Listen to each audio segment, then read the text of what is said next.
Hello everyone.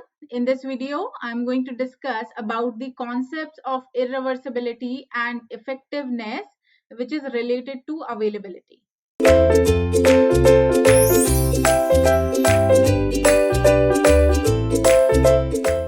So let's start the discussion of irreversibility and the effectiveness. So I will start with the irreversibility. So what is irreversibility? So irreversibility we usually define on the basis of concept of work output of heat engine. So suppose if we have a heat engine, as we have learned about the heat engine. So heat engine, what is the basic work of heat engine? So heat engine always receive heat from a particular source, and source is always at the higher temperature. So this is our source.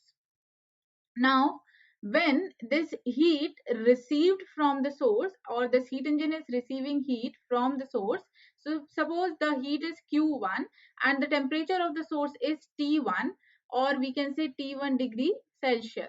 So this Q1 will convert into some work that is called the output work. And if we are considering actual conditions, suppose we have a reversible heat engine.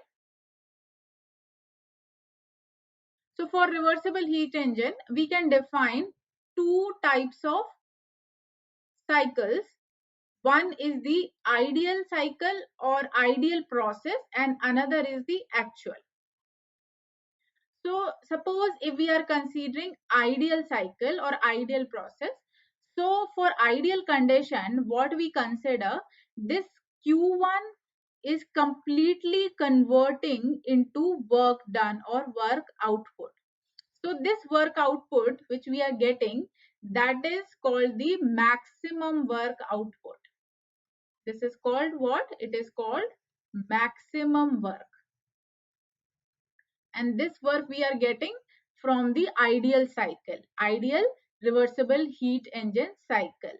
Sometimes if we are getting some work output, or if some amount of heat is remaining, so that heat will transfer to another reservoir, that is called the sink, and it will be at lesser temperature than the source. So suppose the temperature is T2 degree centigrade, so it will be called sink.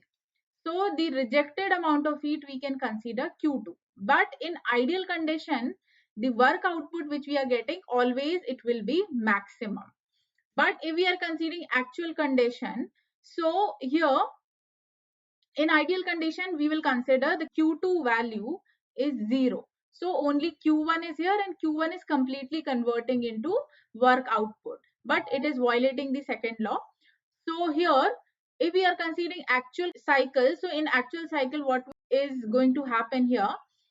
The Q1 is coming from the source which is maintained at temperature T1, and then it will transfer to the heat engine, and that heat engine will convert this, or some amount of heat will be transferred or convert into work output, and the remaining amount of heat in the form of Q2 will be transferred to sink at temperature T2. So suppose in actual cycle we are getting the work done. So this work done we are denoting as W. So work done in actual cycle or in actual process. So here if we compare both the cycle, so the work maximum should be greater than W. Now this is the concept of work done which we are getting in ideal cycle and actual cycle. Now what is the concept of irreversibility? So what is irreversibility? So irreversibility we can define when the actual work which a system does is always less than the idealized reversible work. Here we are comparing both the cycles. So the conclusion is the actual work which we are getting from the actual cycle of the system, it is always less than the idealized reversible work, and the difference between these two work is called irreversibility of the process. So suppose if we are denoting irreversibility by I, so here I will write down this irreversibility which we are denoting as I. So the I will be what? It is the difference between the idealized work done minus the actual work done. So suppose let's write down here. So irreversibility is the difference of idealized or ideal work output, or we can say maximum work output minus actual work. So the difference between the idealized work output and the actual work output is called the irreversibility. So W max minus W will be defined as the irreversibility. And this irreversibility is also called, it is also called degradation, or sometimes we called dissipation. So either we can call degradation or dissipation or irreversibility. It will be always the W max minus W. Now, how we can define the irreversibility for different type of process like flow process, steady flow process, and non-flow process. So here one by one, I'm going to define with the help of some equations. So first, I will consider the non-flow process.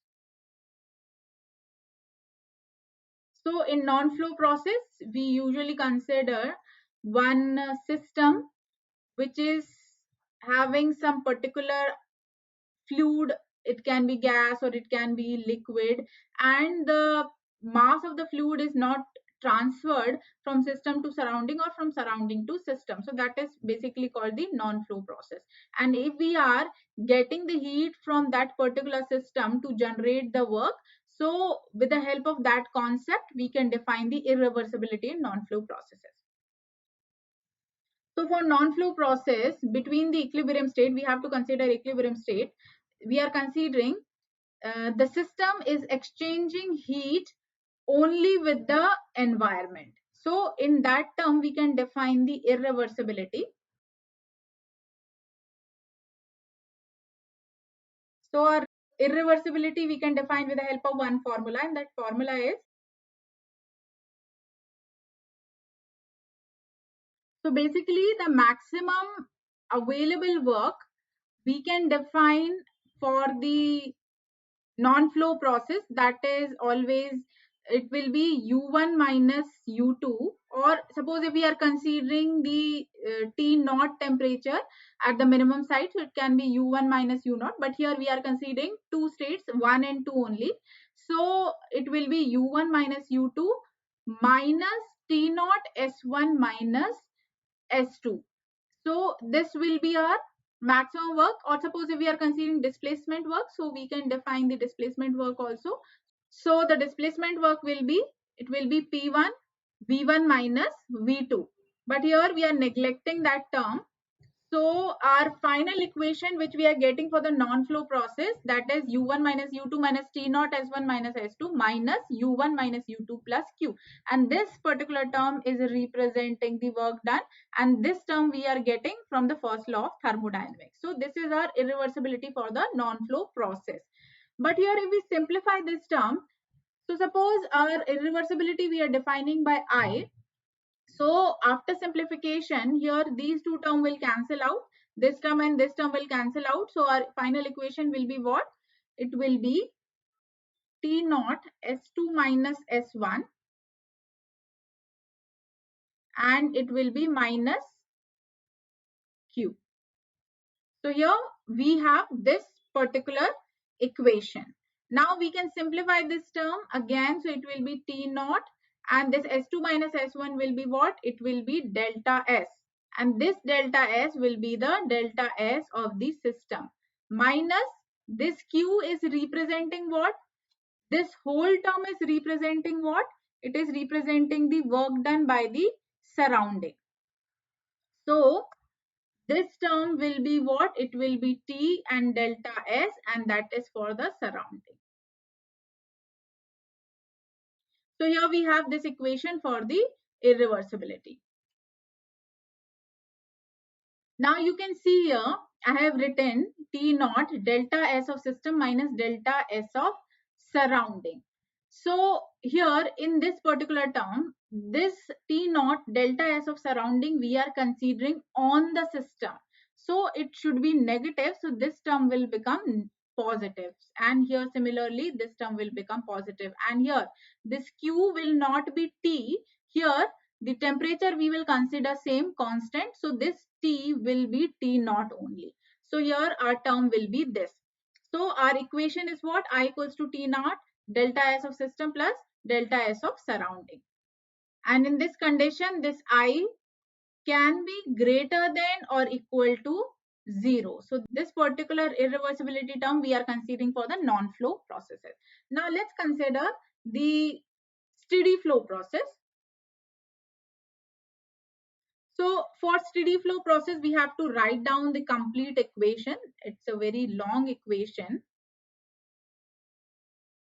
So irreversibility is always what? It is maximum work minus actual work. So it will be actual work per unit mass. So here this term we have. Now,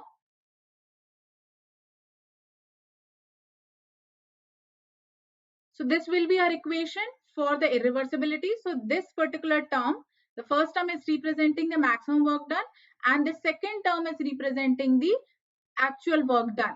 Now, if we simplify this, so we will get in terms of temperature, we will get term S naught S2 minus S1 minus of Q. This term we will get. And this term is what? This term is again equals to what? This term is equals to T naught of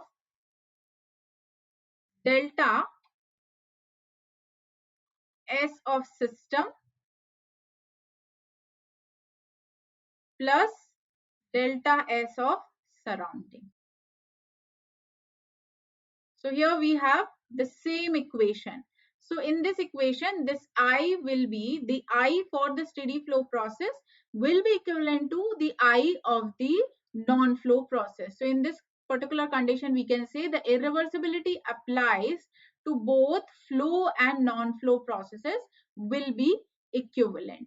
And the quantity T naught delta S of system plus delta S of surrounding, it represents increase in unavailable energy or increase in unavailability. So here as per this equation we can say the irreversibility present in the system either for the non-flow process or for the steady flow process, it will be same always. So this is the concept of irreversibility.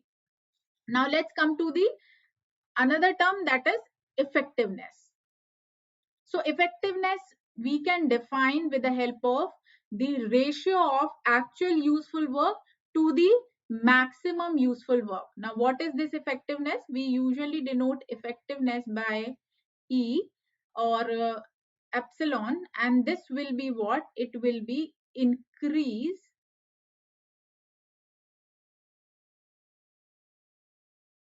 effectiveness we usually define by the ratio of increase of availability of surrounding divided by loss of availability of the system. And in simple word, we can say it is the ratio of actual useful work to the maximum useful work. So it will be what? It will be actual useful work divided by maximum work. We can write down this as W divided by W max, and this should be useful. So this W useful and this divided by W maximum. So this term is known as the effectiveness, W useful by W maximum useful work.